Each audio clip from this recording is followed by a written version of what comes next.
ஓம் குருவே சரணம். வாத்தியார் மகராஜ்க்கு ஜெய்.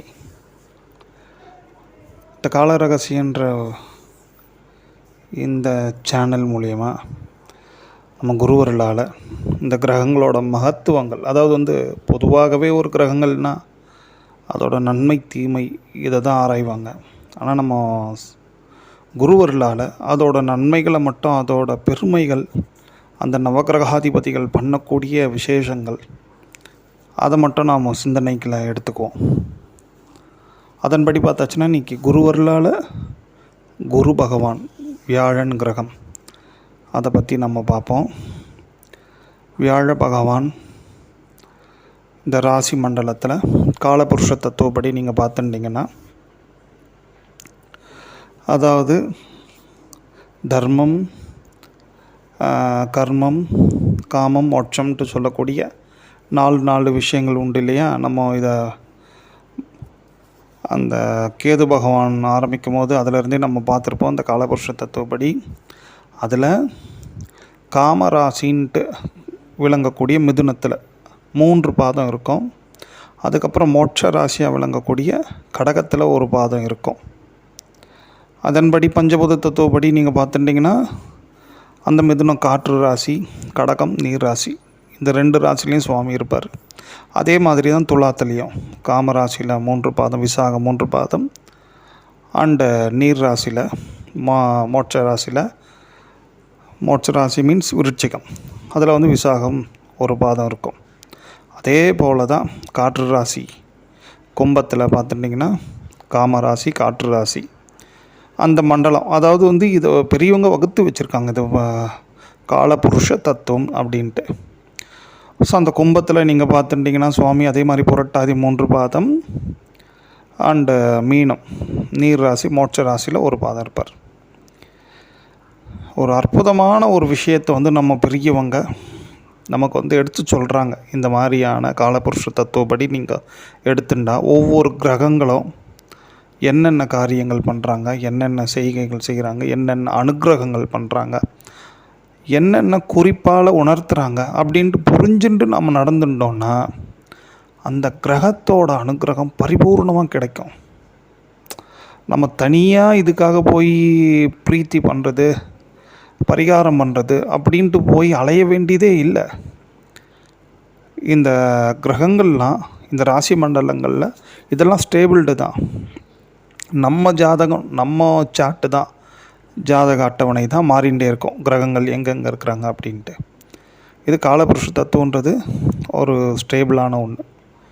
ஸோ அதைப்படி நீங்கள் பாருங்களேன், சுவாமி எப்படி அனுகிரகம் பண்ணுறாருன்னா, அவரோட திருநக்ஷத்திரம், குரு பகவானோட திருநக்ஷத்திரம். முதல்ல நாம் இந்த புனர்பூசம் எடுத்துக்குவோமே, மிதுன ராசி புனர்பூசம், அந்த மிதுன ராசி காமம் மீன்ஸ் என்ன நாம் இங்கே எடுத்துக்கணுன்னா, காமன்றது தவறாக புரிதல் எடுத்துக்க கொள்ளக்கூடாது.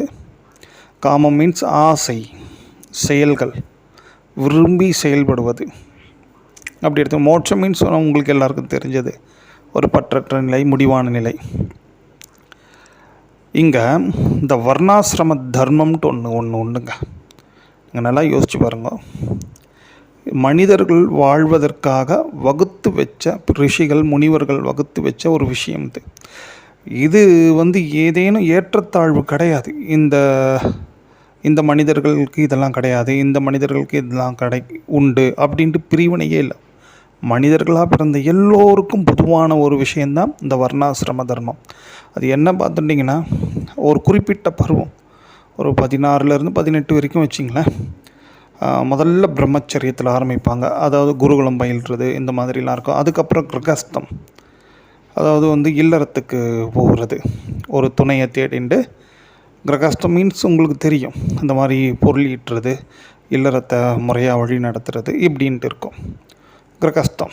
அதுக்கப்புறம் வானப்பிரதஸ்தம், அதான் வனப்பிரதஸ்தன்ட்டு கூட சொல்லுவாங்க. அதாவது துணையோடவே சேர்ந்து கானகம், அந்த மாதிரி இல்லை அப்போது அது கானகம், இப்போது தல யாத்திரை அப்படி எடுத்துக்கலாம்.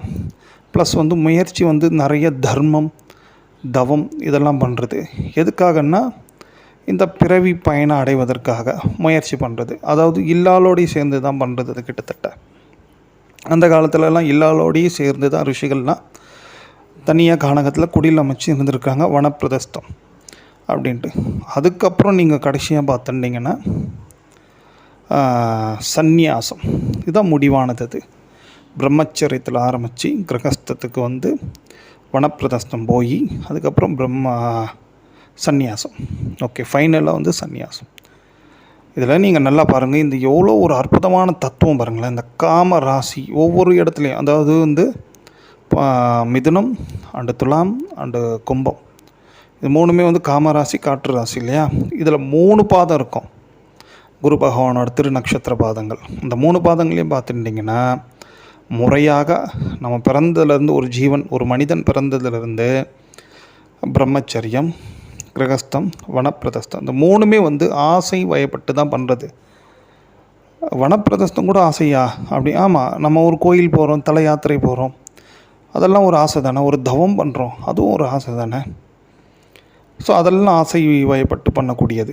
அதாவது அந்த காமம் ராசி சம்பந்தப்பட்ட ஆசை. இதெல்லாம் எதுக்கு பண்ணுறோம்? படிப்படியாக வந்து நிறைய தவம் தர்மம் இதெல்லாம் பண்ணுறதுனால நிச்சயமாக மோட்சத்துக்கு போவோம். மோட்சம் மீன்ஸ் அடுத்த ராசி மோட்சத்தில் ஒரு பாதம் இருப்பார் பாருங்கள் சுவாமியோட. எல்லாம் இந்த 3 இடத்துலையுமே பாருங்கள் சுவாமியோட கடைசி ஒரு பாதம் அந்த மோட்ச ராசியோட தொடர்பில் இருக்கும். அப்போ அதன்படி நீங்கள் பார்த்துட்டிங்கன்னா சந்நியாசம் முடிவானது. சந்நியாசம் மீன்ஸ் அப்போ என்னப்பா எல்லாருமே சந்நியாசம் போனோமானா அப்படி கிடையாது. சந்நியாசம் மீன்ஸ் பற்றற்ற நிலை, அதாவது எந்த நிலையிலும் எந்த விதமான பற்றும் இல்லாமல் இருக்கக்கூடிய ஒரு விசேஷமான நிலை தான் அந்த சந்நியாசம். அதை தான் குறிக்கிறார் அவர். அது சந்நியாசம் மீன்ஸ் என்ன சொல்கிறதுனா, ஒரு நல்ல உத்தம ஒரு பிரம்ம ஞானம்ன்ட்டு கூட எடுத்துக்கலாம் வச்சுங்களேன். அது ரொம்ப அரிதான விஷயந்தான். பட் அந்த மாதிரி ஒரு நிலையை அடைவதற்கு அந்த நிலைக்கு போகிறது அப்படின்ட்டு கூட எடுத்துக்கலாம். முறையான சந்நியாசம் பெற்றவங்க சரிங்களா, அவங்களுக்கு தான் வந்து ஒரு நிறைய ஒரு இந்த போதனை பண்ணுறது, இந்த ஆதிசங்கரர் மாதிரியான பெரியவங்கள்லாம் அவங்களாம். பட் ஆனால் இல்லறத்துலேயே இருந்து அதே மாதிரி அந்த சந்நியாச நிலையாக அடைஞ்சவங்களும் இருக்கிறாங்க. இல்லற சந்நியாசின்ட்டு பேர். அது ஒரு பற்றற்ற நிலையில் இருப்பாங்க. பிரம்மச்சரியம் கூட பார்த்தாச்சுன்னா நைஷ்டிக பிரம்மச்சாரின்ட்டு அவங்களெலாம் சொல்லுவாங்க. இல்லறத்தில் இருந்தாலும் அப்பேற்பட்ட ஒரு உத்தமமான நிலையில் இருப்பாங்க. கிட்டத்தட்ட நம்ம சத்குரு சுவாமி வாத்தியார் மாதிரி வச்சுங்களேன். அந்த மாதிரி பெரியவங்களும் இருக்கிறாங்க, நிறைய வழிகாட்டியிருக்காங்க வச்சுங்களேன்.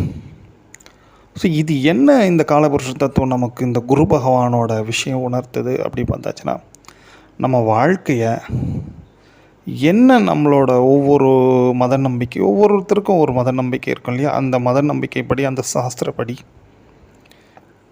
நம்ம வாழ்க்கையை அமைச்சுக்கிட்டோம் அப்படின்னாலே குரு பகவானும் பரிபூர்ண கிருபா கடாட்சம் உண்டு.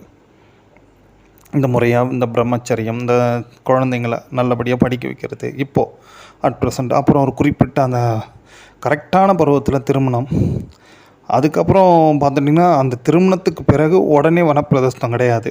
திருமணத்துக்கு பிறகு இந்த குழந்தைங்களெல்லாம் பெற்றெடுத்து அந்த குழந்தைங்கள்லாம் எல்லாருமே தன்னோட காலில் நிற்கிற மாதிரி பண்ணிட்டு தான் அந்த வனப்பிரதேசம் போனோம்.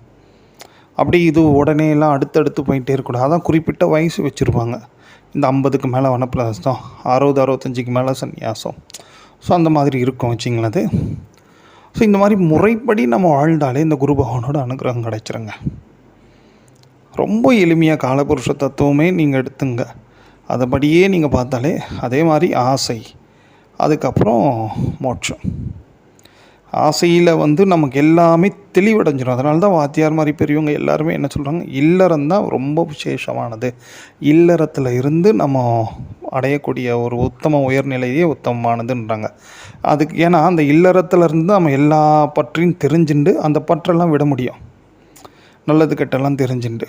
ஸோ அது மாதிரி அந்த காலத்தில் சந்நியாசன்றது மர உரித்தரிச்சுண்டு இருந்தாங்க. இப்போ அப்படி இல்லாமல் நம்ம கோட் ஷூட் போட்டாலும் சரி, ஃபேன் ஷர்ட் போட்டாலும் சரி, அந்த ஒரு குறிப்பிட்ட வயதிற்கு அப்புறம் எதின் மேலேயும் பற்று இல்லாமல் ஒரு பிரம்மம், அதாவது அப்படின்ட்டு பெரியவங்க பாடுறாங்க பாருங்களேன்.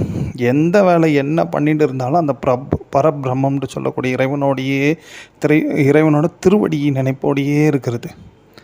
அந்த மாதிரி இருக்கிறதுக்கெல்லாம் முயற்சி பண்ணுங்க இந்த மாதிரி கடைசி காலத்தில். ஆனால் ஆரம்பத்தில் முறையாக பிரம்மச்சரியம், கிரகஸ்தம், வனப்பிரதஸ்தம் இதெல்லாம் வந்து ஆசைக்குட்பட்ட செய்கைகள், அதெல்லாம் இதையும் முறையாக ஒரு பெரியவங்களோட வழிகாட்டுதலோடு பண்ணுறது இன்னும் உத்தமமாக இருக்கும். இது தர்மசாஸ்திரம்.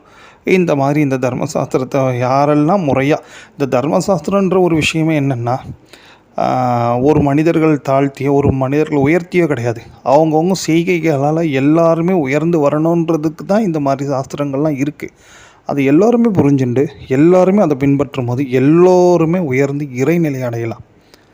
ஸோ இதுதான், இந்த விஷயத்தை நம்ம ஃபாலோ பண்ணாலே குருவோட பரிபூர்ண கிருபா கடாட்சம் கிடைக்கும். அதுக்கப்புறம் நம்ம ஜோதிட டிப்ஸ் படி பார்த்துட்டிங்கன்னா, பொதுவாகவே ஒரு ஜாதகத்தில் குரு பகவான் நல்லா இருக்கார் அப்படின்னா, நல்லா இருக்காருன்னா எப்படி சொல்கிறதுப்பா அப்படின்னு நீங்கள் எடுத்துட்டிங்கன்னா, ஒரு ஜாதகத்தில் 6, 8, 12ன்ட்டு சொல்லக்கூடிய இடங்களில் போய் சுவாமி குரு பகவான் அமராமல், அஸ்தமனம் ஆகாமல், சூரியனோட ரொம்ப நெருக்கமாக, சூரிய பகவானோட ரொம்ப நெருக்கமாக போகாமல், ப்ளஸ் நீச்சம் ஆகாமல் இப்படியெல்லாம் இருந்துட்டார். அதுலேயும் குறிப்பாக ராகு பகவானோடு சேராமல் இப்படியெல்லாம் இருக்கிறாருன்னா நிச்சயமாக அந்த மனிதர்களோட உள்ளம் வந்து ஒரு உயர்வானதாக இருக்கும். அதுலேயும் குறிப்பாக 4ஆம் இடம் வந்து ரொம்ப நல்லா இருக்கணும். அதில் 4ஆம் இடத்த குரு பகவான் பார்க்குறாருன்னும் போது இன்னும் விசேஷம். ஒரு நல்ல அப்பழுக்கற்ற ஒரு உள்ளமாக அது அந்த உள்ளம் இருக்கும் அப்படின்னு ஜோதிட சாஸ்திரம் சொல்லுது. ஒரு ஜாதகத்தில் ஒரு மனிதர் வந்து நல்ல மனுஷனா கெட்ட மனுஷனானா, அந்த மனிதனோட ஜாதக கட்டத்தில் குரு சிறப்பாகவும் வலிமையாக இருந்தால் அவர் நிச்சயமாக நல்ல மனுஷன்தான். எந்த வகையான தப்பு தண்டா எதையுமே அவரால் பண்ணவே முடியாது அப்படின்றது ஒரு ஜோதிட விதி. சரி, நம்ம இப்போ வாத்தியார் வழிமுறையில் என்ன பண்ணலாம் அப்படி பார்த்தாச்சுன்னா, பொதுவாகவே இப்போ குரு பிரீத்தி அப்படின்னு நீங்கள் எடுத்துட்டிங்கனாலே, ஒவ்வொரு கிரகத்தையும் நம்ம பிரீத்தி பார்க்குறோம் இல்லையா. அதாவது வந்து இப்போது எது ப்ராக்டிக்கலாக எது ரொம்ப ஈஸியாக இருக்குமோ, முன்னாடி சொல்லி அந்த பெரியவங்க சொல்லி வச்சதை இப்போ அட் ப்ரெசண்ட் எப்படி அதை பயன்படுத்திக்கலாம் பார்க்கறச்சே, இதில் குரு பிரீத்தியானது சொல்லக்கூடிய விஷயங்கள் என்ன வரும் அப்படி பார்த்துட்டிங்கன்னா, உங்களுக்கு தெரிஞ்ச நிறைய தமிழ் மறைகள், தேவாரம், திருவாசகங்கள், நிறைய ஸ்லோகங்கள், இதெல்லாம் வந்து நிறைய அவ்வப்போது சொல்கிறது குரு பிரீத்தியை உண்டு பண்ணும். ரெண்டாவது, எல்லாத்தோட ரொம்ப பெரிய விஷயம், எல்லோருமே எப்படியாவது ஒரு குருவை வாழ்நாளில் அடைஞ்சே தீரணும். அதனால் தீர்த்தம் தலம் மூர்த்தம் முறையாய் வலம் வரும் யாவர்க்கும் சர்க்குரு வாய்க்கும் பராபரமேன்ற மாதிரி கோயிலுக்கு போகிறதோட ஒரு அடிப்படையான நோக்கமே எல்லாருக்கும் எப்படி இருக்குன்னா, ஒரு உத்தமமான குருவை அடையணும். நம்ம அந்த உத்தமமான குரு வந்து ஸ்தூல தேகத்தில் இருந்தாலும் சரி, இல்லை சூட்சும தேகம் மீன்ஸ் இந்த ஜீவாலயத்தில் இருக்கக்கூடிய ஒரு மகான்களாக இருந்தாலும் சரி, அவங்கள அடைஞ்சி அவங்க சொல்லக்கூடிய அவங்க காட்டிய நல்ல விஷயங்களெல்லாம் நம்ம ஃபாலோ பண்ணோம் வச்சிங்களேன், அதுவே மிகப்பெரிய குரு பிரீத்தி. ப்ளஸ் நம்ம அடிக்கடிக்கு பண்ணக்கூடிய ஒரு விஷயம் என்னென்னா, தேவையில்லாத விஷயங்கள்லாம் பேசாமல் முடிஞ்ச அளவுக்கு அதை தவிர்த்துட்டு, நமக்கு பேசக்கூடிய வாய்ப்பு எங்கேயும் கிடைக்கிது ஒரு 4 பேரோட ஃப்ரெண்ட்ஸோட ரிலேட்டிவ்ஸோடன்னும் போது நிறைய மகான்களோட பெரிய விஷயங்கள், அனுபூதிகள் அண்டு அவங்களோட பெருமைகள் அருமைகள் எல்லாம் வந்து அவ்வப்போது பேசுவதும் குரு பிரீத்திக்கு ரொம்ப ஏதுவான ஒரு காரியமாக இருக்கும். ஸோ இந்த மாதிரி வந்து பல விஷயங்கள் உண்டு. அதே மாதிரி குருவை வந்து உத்தமமாக எப்படியாவது வந்து தேடுறது எப்படி தேடினா, நல்ல இறை பக்தியை கொண்டு நம்ம தேடும்போது நிச்சயமாக உத்தமமான குரு எல்லாருக்குமே கிடச்சிரும். ஏன்னா குருட்டினை நீக்கும் குருவினை கொள்வார், குருட்டினை நீக்கா குருவினை கொள்வார், குருடும் குருடாட்டம் ஆடி குருடும் குழி விழுமாறே திருமூலர் சொல்கிறார் இல்லையா. அதை மனசில் வச்சுண்டு நம்ம எந்த எண்ணத்தோடு இருக்கிறோமோ அதுக்கேற்ற உத்தமமான குருமார்கள் தான் அமைவாங்க. நம்ம எப்பொழுதுமே ஆசை மோகம் இதன் பின்னாடியே ஓடிகிட்டே இருந்தோன்னா அந்த எண்ண ஃப்ரீக்குவன்சிக்கு ஏற்ற குரு தான் அமைஞ்சிருவாங்க. நல்ல உத்தமமான பக்தி, நல்ல தர்ம சிந்தனையோடு நாம் இருந்து அதன்படியே ஒரு குருவை தேடும் போது வாத்தியார் மாதிரி உத்தமமான குருக்கள் மகான்கள் நமக்கு வந்து குருவாக வந்து நிச்சயமாக வாய்க்கப்பெறுவோம். ஓம்